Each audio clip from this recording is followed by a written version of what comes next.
Bom, boa noite para todo mundo. Para quem não me conhece, meu nome é Camilo Guzmão, eu sou fellow do segundo ano do curso de retina da Unicamp, fiz oftalmologia também na Unicamp. E hoje a gente vai continuar aquele bloco do curso da retina sobre placa coroide. Na aula passada a gente falou sobre os conceitos iniciais, diagnóstico, avaliação multimodal em imagens, tudo isso, e deixamos para hoje o tratamento. Aqui no tratamento, né, acho que para efeito de não tornar a aula muito cansativa, muito grande, aproveitar melhor, a gente vai focar em as três entidades mais comuns e que a gente lida mesmo no dia a dia. Seria a serose central aguda, a serose central crônica e a vasculopatia polipoidal da coroide. Então, vamos começar com a aguda. Bom, a cororetinopatia serosa central tem sido associada a diversos fatores de risco nessas últimas 4 décadas de pesquisa. Essa tabela aqui resume as associações mais bem estudadas. O sexo masculino, que oferece um risco de prevalência de 6 a 10 vezes maior em relação ao sexo feminino. A hipertensão arterial sistêmica, a doença do refluxo gastroesofágico, a gestação, o uso de medicamentos psicotrópicos de qualquer natureza, pacientes com rotinas estressantes e aqueles ditos com portadores de personalidade do tipo A, além da associação recente com a apneia obstrutiva do sono, já havendo, inclusive, relatos de casos onde tratamento com CPAP nesses pacientes levou à resolução de quadros de fluido subretiniano persistente em alguns casos. Além de, claro, a associação com o uso de glicocorticoides por qualquer via de administração. Agora, é claro que muitos desses fatores de riscos podem ser modificados, enquanto que outros não. Vários oftalmologistas concordam que encaminhar os pacientes para uma avaliação dessas comorbidades com outros especialistas é fundamental para otimizar as chances do bom desfecho, tanto dos quadros agudos como dos quadros crônicos.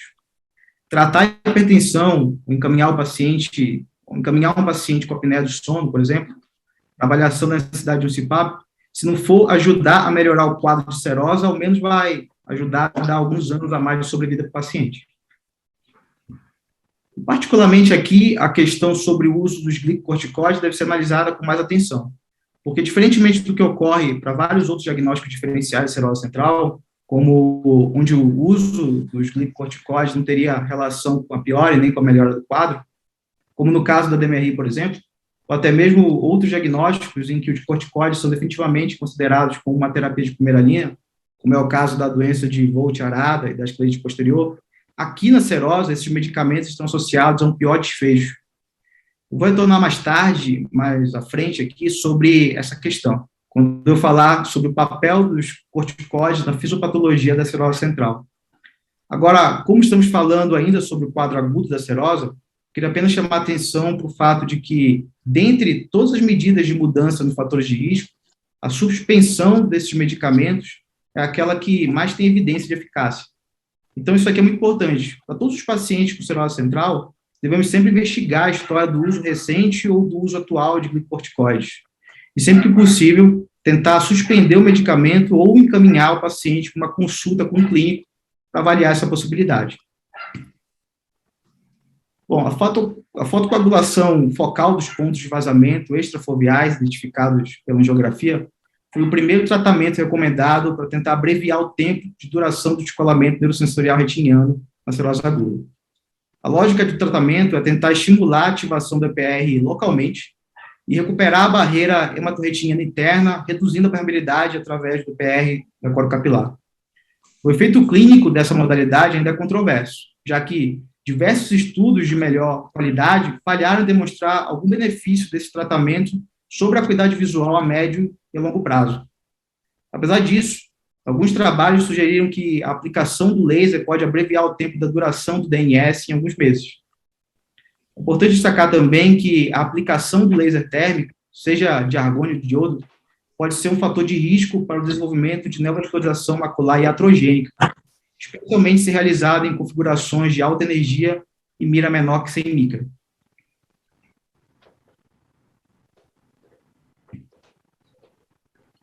Tentando reduzir o risco associado ao laser termocoagulativo convencional, o laser micropulso tem sido cada vez mais empregado no tratamento focal da mácula, né?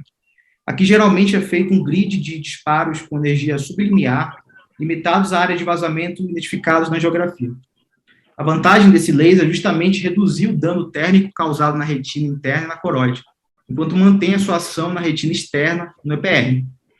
Como o tratamento não produz marcas visíveis na retina, ele também está menos associado ao risco de produzir escotomas centrais ou de neovascularização iatrogênica. Essa modalidade tem sido muito mais explorada no tratamento da forma crônica da cirrose, como iremos ver lá na frente. O estudo clínico randomizado envolvendo 88 pacientes comparou o laser micropulse com o laser convencional e não observou diferença na eficácia e nos riscos de complicação entre ambos os tratamentos. Mas não podemos perder de vista a história natural da cirrose aguda. Cerca de 60 a 90% desses pacientes irão evoluir com uma resolução completa do fluido subretiniano e melhora da acuidade visual em até 4 meses. O mais difícil, muitas vezes, é manejar a ansiedade do paciente, que nesses casos costumam se apresentar muito preocupados com a perda visual aguda e dificuldade no retorno de suas atividades pelo período de semanas ou meses. 1/3 até 50% desses pacientes poderão apresentar ao menos uma recorrência no primeiro ano após o episódio agudo.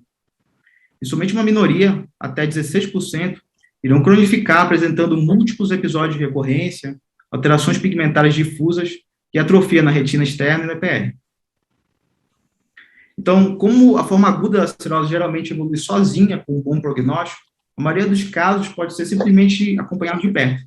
Como eu comentei na semana passada, apesar do diagnóstico aqui ser, na maioria das vezes, óbvio, na interpretação da análise multimodal de imagens, a gente precisa certificar de que não estamos diante de uma coriorretinopatia infecciosa, por exemplo.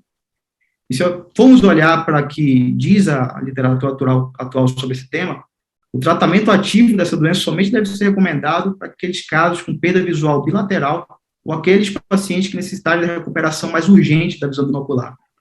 Ou aqueles casos que não se resolverem sozinhos, configurando a forma crônica da cirrose central, que é justamente o que a gente vai ver agora. O primeiro tratamento que eu vou comentar é a PDT.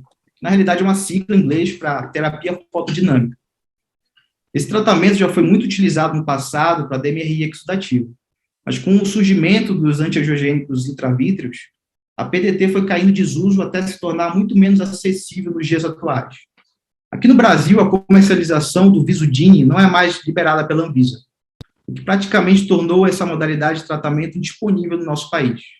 Mas lá fora, a PDT ainda é utilizada, principalmente para o tratamento de doenças primariamente da coroide, como a polipoidal, o angioma de coroide, além de, claro, da cirrose central. Então, rapidamente, para quem não conhece esse tratamento, a PDT é realizada com a administração endovenosa de um fotoindutor, que no caso é a verteporfina, cujo nome comercial é o Visudini, da Novartis. E esse fotoindutor tem uma afinidade pelo EPR e o endotélio de novos vasos, neovasos. Ou seja, ele tende a se acumular rapidamente nas membranas neovasculares e em vasos tumorais. E o que o fotoindutor faz é converter o oxigênio tissular disponível em radicais livres de oxigênio e, com isso, induzir dano celular nessas estruturas, ou seja, os neovasos no EPR. Agora, ele só tem essa ação quando é estimulado por uma fonte de luz de comprimento de onda específico.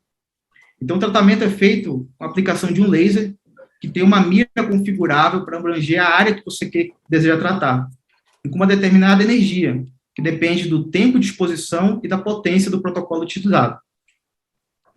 O protocolo original, com a dose padrão do Visudini, demonstrou uma grande eficácia no tratamento de diversas formas de neovascularização macular, mas também oferecia um risco significativo de perda visual precoce, possivelmente relacionado à atrofia na corocapilar, EPR e nos fosforeceptores.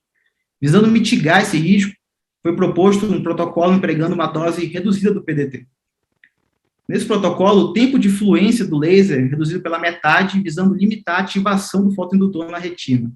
Diversos ensaios clínicos menores não observaram diferença na eficácia de ambos os protocolos. Agora, como a ampola do Visudini é muito cara, uma outra alternativa que surgiu foi a de, em vez de reduzir a fluência do laser, aplicar somente metade da dose do fotoindutor, ou seja, usar somente meia ampola. Daí surgiu também um protocolo chamado half-dose PDT.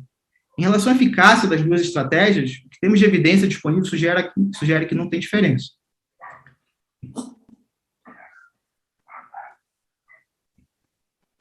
Bom, estudos não controlados demonstraram que a PDT leva a alterações anatômicas que poderiam justificar sua eficácia no tratamento da cirrose central crônica.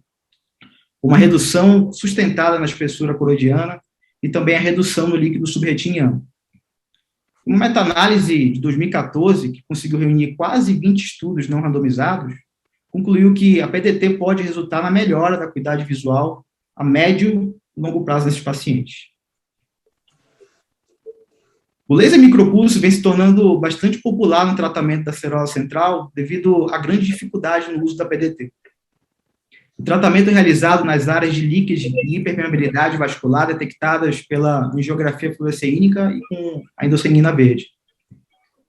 Como já dito, esse laser não produz queimaduras visíveis na retina, dessa forma, procura ter uma ação mais seletiva no EPR e no fotorreceptores, podendo ser aplicado inclusive na região perifoveal.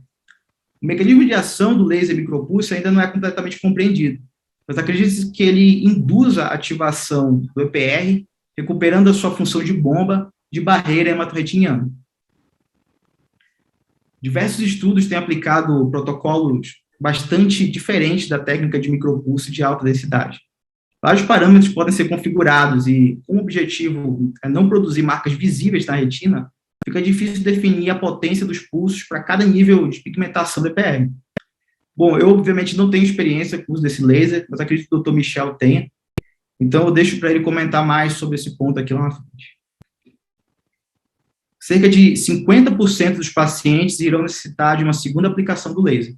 Para mim, acredito que essa seja uma das vantagens do laser micropulso, porque nos permite individualizar a intensidade do tratamento conforme a evolução do paciente. Já a PDT, por outro lado, apesar de uma segunda aplicação ser teoricamente possível em qualquer caso refratário, ela deve ser avaliada com cuidado, devido ao aumento do risco de infarto da coroide e dano isquêmico da retina externa. Além disso, vale a pena mencionar que as evidências têm sugerido que o micropulso demonstra melhores resultados em olhos com poucos pontos de vazamento e áreas mais focais de hiperpermeabilidade, se comparados com aqueles que apresentam padrão mais difuso de líquido.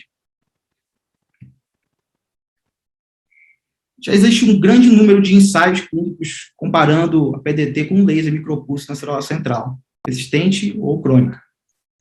Aqui eu vou comentar sobre o PLACE, que é o trial geralmente mais citado. Nesse ensaio foram randomizados 179 pacientes para o tratamento com laser ou PDT, que tinham um diagnóstico de cirrose crônica confirmado pela análise modal de imagens, com um tempo de fluido subretiniano de pelo menos 6 semanas. O estudo observou que a PDT resultava em maiores chances de resolução do fluido após 6 semanas e também após 6 meses, além de resultar uma melhor acuidade visual em 6 semanas quando comparado com o micropulso. Aqui é importante chamar a atenção para que, apesar dessa melhora precoce em relação ao laser, após 6 meses, ambos os tratamentos resultaram em ganhos de letras semelhantes. Também não houve diferença na taxa de eventos adversos. Agora, é verdade que o PLACE foi desenhado para avaliar a resolução completa do fluido como desfecho primário. Isso porque, como já sabemos, o tempo de permanência de líquido subretiniano está relacionado à perda de fotorreceptores e alterações degenerativas na retina neurosensorial. Nesse aspecto, o PDT foi superior ao micropulso com folga, resultando na chance de resolução do fluido de quase 2,5 vezes maior do que o laser.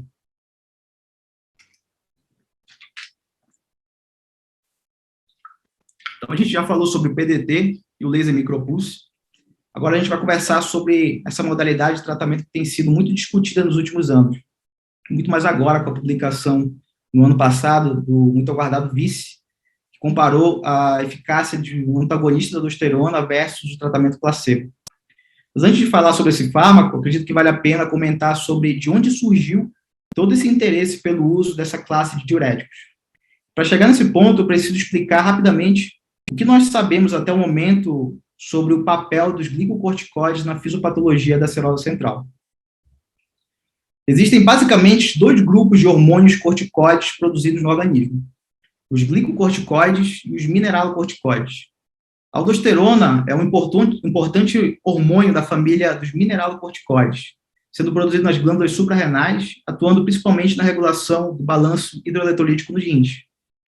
Já o cortisol é o glicocorticoide endógeno mais importante, produzido também nas suprarrenais e atua em diversos sistemas do organismo, como o metabolismo da glicose, na variação da pressão arterial, no funcionamento do sistema imunológico e muitos outros. Assim como existem essas formas endógenas de glicocorticoides, existem também as formas exógenas, que são utilizadas no tratamento de diversas doenças. A hidrocortisona, por exemplo, é a forma sintética do cortisol. A maioria dos corticoides exógenos disponíveis tem efeitos tanto glicocorticoides quanto mineralocorticoides, mas em diferentes proporções. As evidências iniciais sobre o possível envolvimento de glicocorticoides com a cerose central vieram de estudos observacionais, onde se percebeu uma maior prevalência dessa doença em pacientes que faziam uso dessas medicações. E depois disso, estudos experimentais observaram que a sobrecarga de aldosterona em ratos produzia alterações retinianas bastante similares àquelas encontradas na cerose central, como o aumento da espessura da coroide, a dilatação dos vasos coroidianos e até mesmo disrupção na camada do EPR e surgimento de DEPs. Uma possível explicação para essa relação apareceu com a descoberta de que células de Miller e do EPR contêm receptores para mineralocorticoides, e que esses hormônios em níveis fisiológicos poderiam estar relacionados no controle da expressão de canais de cálcio e potássio envolvidos no equilíbrio hidroeletrolítico da matriz interfotorreceptora da retina.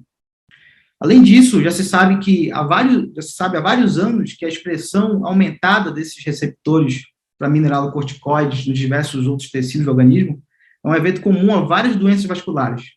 No caso da hipertensão arterial, por exemplo, os agentes bloqueadores dos receptores de aldosterona atuam reduzindo o estresse oxidativo e a inflamação crônica e a remodelação vascular hipertrófica, já sendo utilizado de rotina em pacientes com insuficiência cardíaca congestiva. Agora, falando um pouco mais sobre essas drogas, hoje temos disponíveis duas classes de antagonistas da aldosterona. A espironolactona foi a primeira a ser produzida, sendo aprovada para o tratamento de insuficiência cardíaca congestiva, hipertensão arterial sistêmica. Também é usada como poupador de potássio em pacientes que usam diuréticos que causam hipopotassemia, além de ser bastante prescrita para outras condições, como o edema generalizado secundária à insuficiência hepática avançada e outros. Esse medicamento tem uma afinidade bastante potente e não específica para os receptores mineralocorticoides, também interagindo com os receptores de progesterona, levando a efeitos colaterais hormonais dose-dependentes bastante complicados, como ginecomastia, disfunção erétil, redução da libido e irregularidade menstrual. A eplerenona é uma droga da classe dos antagonistas de mineralocorticoides seletivos, ou seja, não interage com os receptores da progesterona. Ela foi desenvolvida justamente para mitigar esses efeitos colaterais indesejáveis, tendo a mesma indicação clínica que a espironolactona. Mas como possui uma seletividade específica, ela é também cerca de 40 vezes menos potente que a outra classe, possuindo também uma meia-vida plasmática bem inferior, cerca de 3 horas, comparado com as 7 horas da espironolactona. Hoje em dia, essa droga não é disponível no Brasil. Aqui só temos mesmo o Odactone, que é a espironolactona. Então, entender como esses medicamentos surgiram no universo da célula central ficou bastante simples. Já tínhamos claro que existia uma forte relação entre o hipercortisolismo e a célula central. E somamos isso, o conhecimento que ganhamos sobre o possível papel dos receptores mineralocorticoides na regulação do equilíbrio hidrostático da retina e também na remodelação dos vasos da coroide.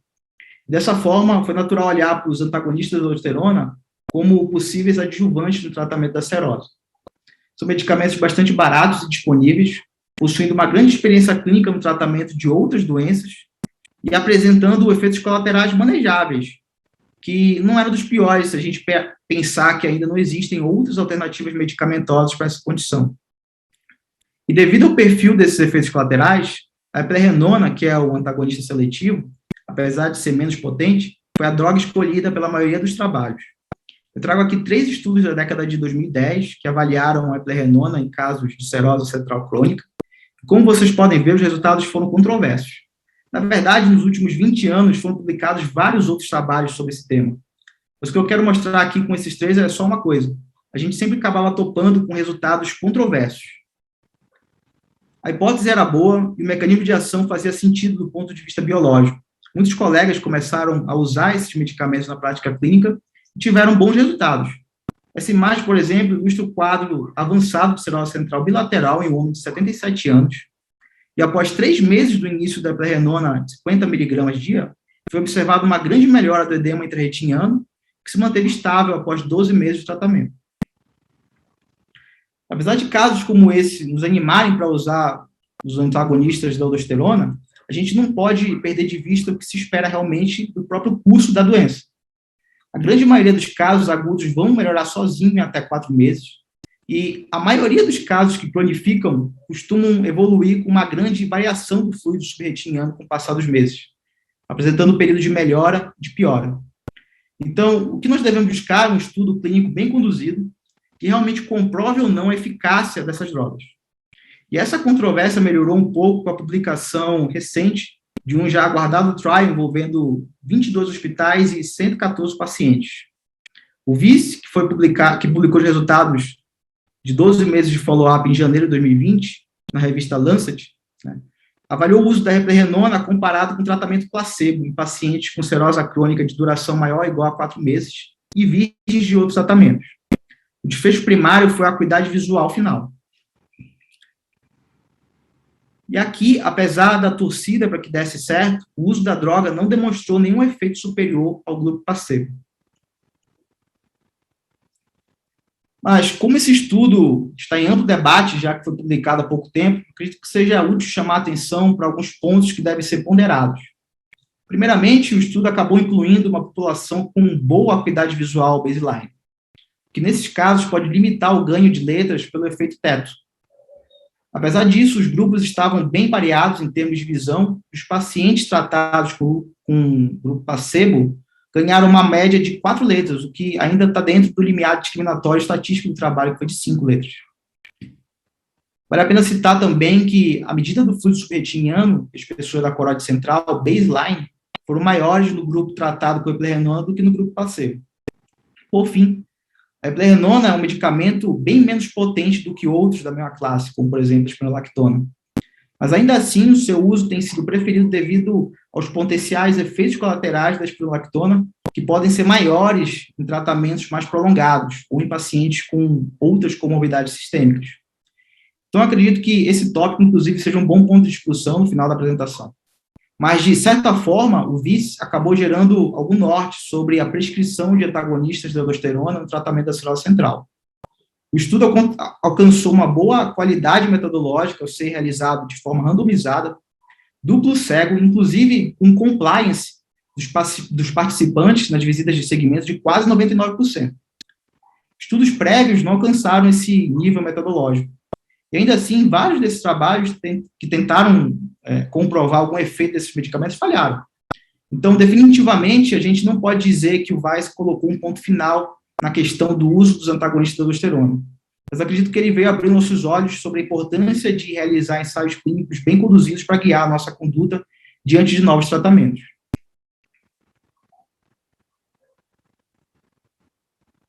Bom, quanto aos outros casos complicados com nevascularização de coroide, o que a gente faz? Para esses, a terapia com antiangiogênicos continua sendo a nossa primeira escolha. Aqui acabamos de extrapolar, a gente acaba extrapolando os resultados dos estudos que embasaram o uso dos antiangiogênicos para o tratamento de outras doenças, como a DMRI nevascular. Muito porque, na verdade, vários pacientes com nevasculopatia pacocoroide acabaram sendo tratados como DMRI devido à dificuldade diagnóstica no passado. Não existiam ensaios clínicos controlados comprovando a eficácia dos diferentes antiangiogênicos disponíveis, mas, via de regra, todas as 3 drogas tendem a alcançar bons resultados em esquemas de tratamento PRN, com doses de carga mensal variando entre 3 a 6 injeções nos protocolos de estudo. E quando comparamos a evolução na neovasculopatia pacocoroide com a DMRI, observamos que esses pacientes costumam, em geral, responder muito melhor ao anti-VEGF, evoluindo com menos recidivas a longo prazo. Como já foi dito, a PDT também apresenta bons resultados quanto à redução da hiperpermeabilidade e da espessura da coroide. E alguns trabalhos, inclusive, já relataram efeitos sinérgicos na sua associação com os antiangiogênicos. Mas, em geral, devido à maior segurança e disponibilidade dos anti-VEGF, prefere-se iniciar com essas drogas e utilizar o PDT como terapia de resgate quando disponível. Esse é um trabalho muito interessante que avaliou o efeito do bevacizumab em pacientes com cirrose central que apresentavam DEPs planos e irregulares. A gente já sabe que esses DEPs possuem uma grande relação com a presença de neovascularização. Aqui os pacientes foram separados em 2 grupos de acordo com as características morfológicas dos DEPs. Os DEPs focais são aqueles também chamados de DEPs simples, que se apresentam como interior hiporreflectante homogêneo, e que são geralmente aqueles que a gente mais encontra nos quadros serosos central. E os FIPEDs, que são aqueles DEPs planos e irregulares, que muitas vezes se apresentam com essa discreta separação do EPR, a membrana de Bruch, formando um sinal que é conhecido como sinal do contorno. Essa imagem de OCT traz um exemplo de DEP plano e irregular. Acho que travou aqui. Foi. O que o trabalho observou foi que o padrão de evolução da doença e a resposta no tratamento com antiangiogênicos se diferenciava significativamente entre os 2 tipos de DEP. Os FIPEDs apresentavam uma duração maior do DNS e tinham menos chance de resolução espontânea do fluido. De uma forma contrária a essa pior história natural, os FIPEDs geralmente respondiam muito bem ao tratamento com antiangiogênicos. E usando o OCTA, foi possível observar o sinal de fluxo sugestivo de membranas neovasculares em mais de 40% dos casos de FIPED, contra apenas 10% dos casos de DEP focal. Ou seja, esse estudo mostra que devemos ter um alto grau de suspeita para a neovascularização em casos de DEPs planos como esse da foto, e saber que, caso indicado tratamento, iniciar o tratamento com injeções, é possível esperar uma boa resposta terapêutica. Bom, sobre a serose central, era isso que eu tinha para falar. Agora, vamos avançar para essa outra apresentação do espectro plaque-coroide. Na aula passada, comentamos sobre as particularidades clínicas dessa forma de neovascularização, bem como sobre os principais achados e biomarcadores nos exames multimodais de imagem. Agora, vamos aproveitar o gancho dos antiangiogênicos e falar direto sobre o tratamento da vasculopatia polipoidal da coroide. Para entendermos um pouco da história natural da polipoidal, eu trouxe aqui um trabalho prospectivo que acompanhou 12 pacientes caucasianos pelo período de 2 anos. De acordo com esse estudo, aproximadamente metade dos pacientes com VPC mantém uma acuidade visual estável, podendo ou não apresentar regressão espontânea dos pólipos. Já a outra metade evolui com quadros de sangramento macular recorrente, exudação, atrofia do EPR e fotorreceptores, além de fibrose subretiniana. Diferentes classificações para polipoidal já foram propostas baseadas em achados anatômicos e epidemiológicos. Gostaria de comentar uma delas publicada em 2014 por TAN e colaboradores. Nesse trabalho foram identificados 3 grupos de pacientes de acordo com as características morfológicas dos pólipos vistos na angiografia com endossinina verde e do padrão de resposta ao tratamento com PDT. O tipo A era definido pela presença de pólipos de hiperfluorescência precoce, ou seja, juntamente com o início da fase de enchimento coroidiano, sem ponto de origem comum identificável, mas apresentando canais que interconectavam as lesões. Os tipos B e C demonstravam o padrão típico de BVN, com uma hiperfluorescência progressiva através de um vaso primário nutridor. E a diferença entre esses dois é que o tipo B não apresentava líquido tardio, enquanto que o tipo C, sim. O percentual de pacientes com acuidade visual final maior do que 20/40, depois de 5 anos, foi maior em pacientes com os pólipos do tipo A, seguidos pelo tipo B e depois o C. Além disso, o tipo A se relacionou muito mais com episódios de hemorragia subretiniana recorrente. Então, a fotocoagulação focal foi um dos primeiros tratamentos disponíveis para polipoidal. O objetivo aqui era destruir os pólipos identificados na angiografia. Dessa forma, não era possível tratar lesões justafoveais ou subfoveais. Hoje em dia, essa modalidade terapêutica caiu em desuso pelo surgimento de novos tratamentos menos destrutivos.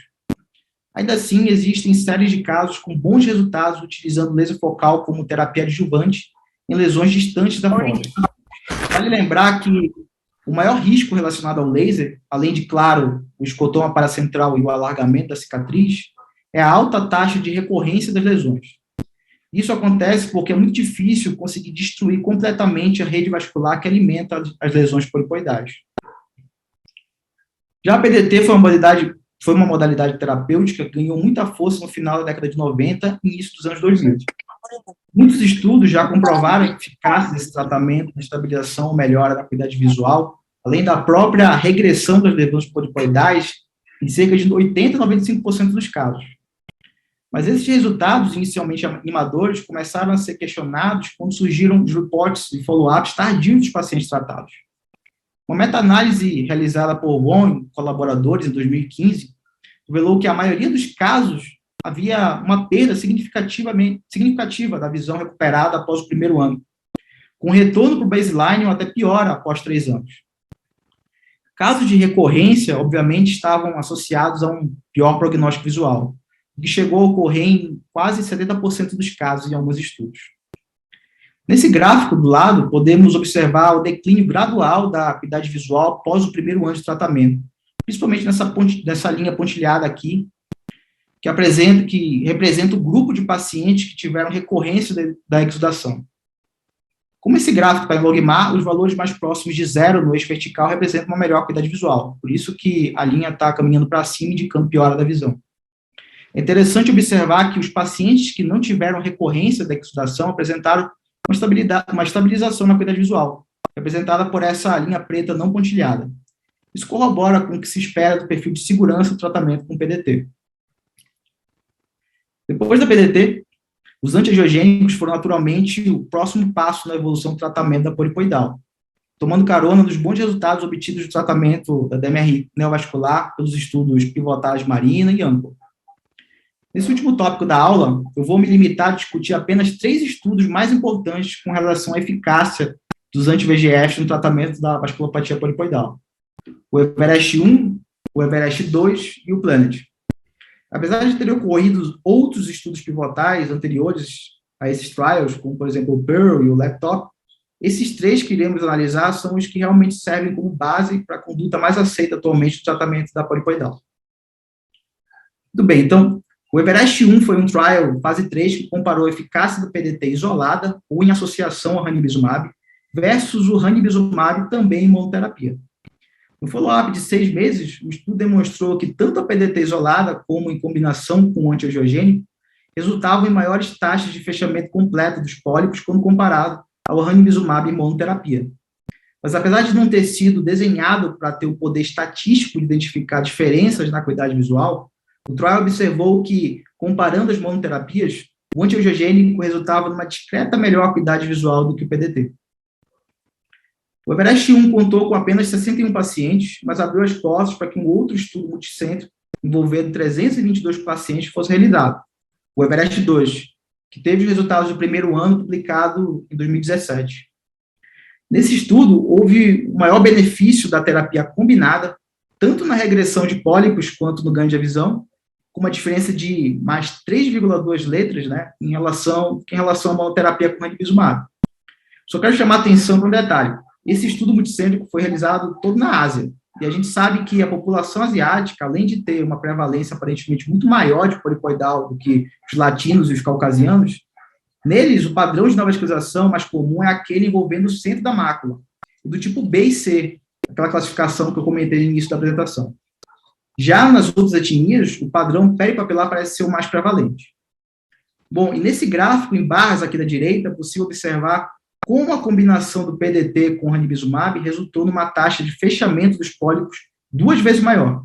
Além disso, o grupo da associação acabou precisando de menos injeções de anti-VEGF no regime PRN, 4 injeções contra 7 da monoterapia. Então, no ano passado, foi publicado no JAMA os resultados de follow-up de 24 meses do Everest 2.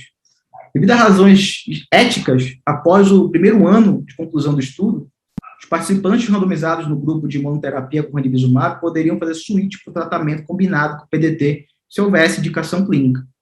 Mas, por conta de razões logísticas do calendário do estudo, somente 10% dos pacientes elegíveis para o switch fizeram esse switch, ou seja, 90% dos pacientes de monoterapia concluíram o follow-up de 2 anos, mantendo-se em monoterapia, sem PDT de resgate.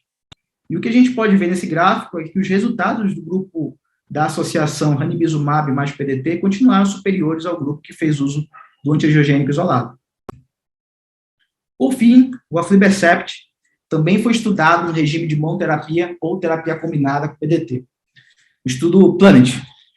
que teve os últimos resultados publicados em 2018. Aqui, todos os pacientes receberam aflibercept mensal durante 3 meses como dose de carga. E no 4º mês, aqueles com resposta subótima ao tratamento foram randomizados para receber terapia de resgate com PDT ou manter o antiangiogênico mensal. Os critérios de resgate estão aqui na tabela da esquerda, basicamente inclui parâmetros de atividade da doença, como a presença de fluxo retiniano, pólipos com líquido e pouca melhora na acuidade visual. O estudo não observou diferença nos ganhos de visão entre ambos os grupos, foi de aproximadamente mais 11 letras.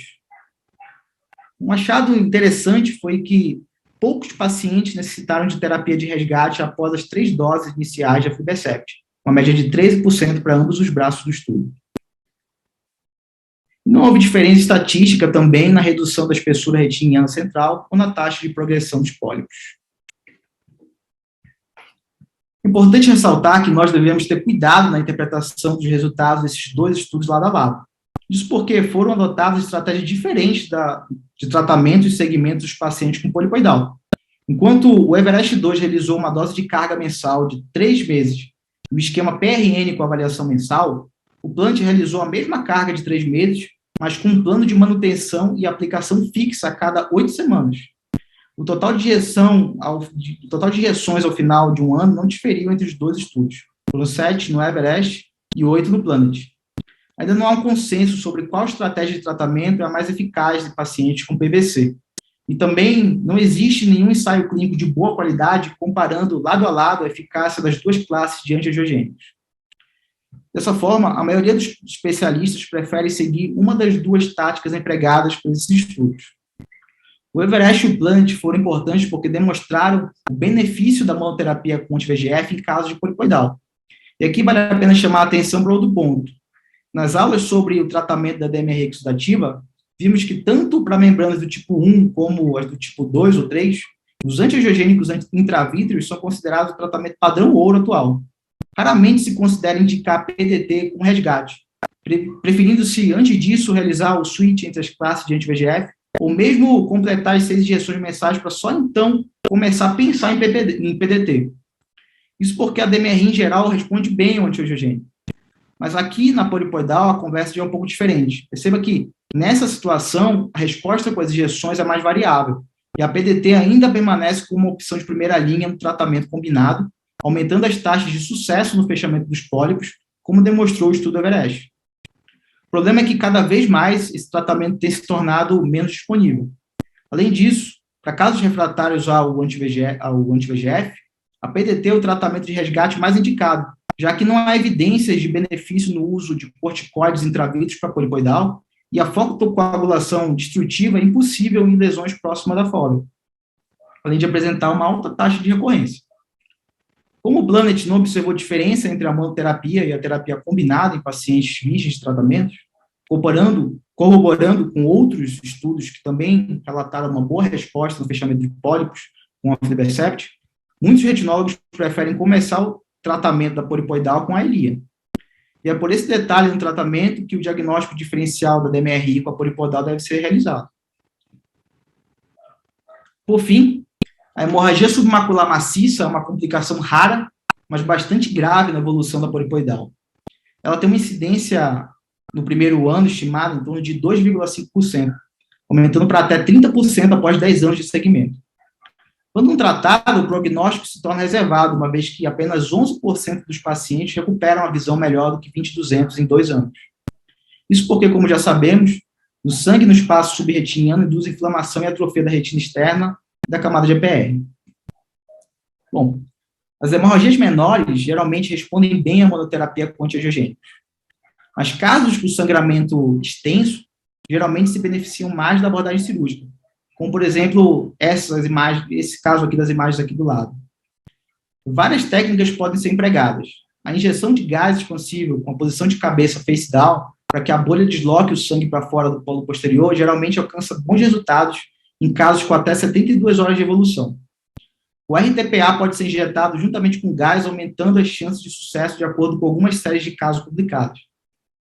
Casos de evolução mais tardia ou refratários à injeção de gás podem ser manejados com vitrectomia posterior, novamente deixando gás, fazendo posição de cabeça, com ou sem a injeção de RTPA na cavidade vítrea.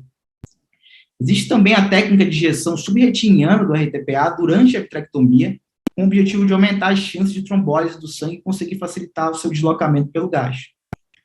Comparar os resultados entre essas diferentes técnicas é difícil, porque na prática sabemos que as intervenções mais invasivas geralmente ficam reservadas para os casos mais avançados, e com maior tempo de evolução, ou seja, aqueles casos já com o pior prognóstico mesmo. Mas algumas séries de casos retrospectivas, avaliando pacientes com até 7 ou 10 dias de sangramento, não demonstraram diferença na visão final entre as injeções com gás simples e RTPA e a vitrectomia com trombolítico subretiniano. Seja qual for a técnica empregada, o tratamento com anti-VEGF mensal deve ser sempre continuado, uma vez que parece reduzir o risco de novos sangramentos. Então, era isso que eu tinha para falar, né? Acho que a aulinha durou um pouquinho, uns 40 e pouquinhos minutos. Eu queria falar que esse tema é muito legal, interessante, gostei de fazer a aula, queria agradecer aí os chefes que me convidaram a fazer essa aulinha aí, também meus colegas, e é isso.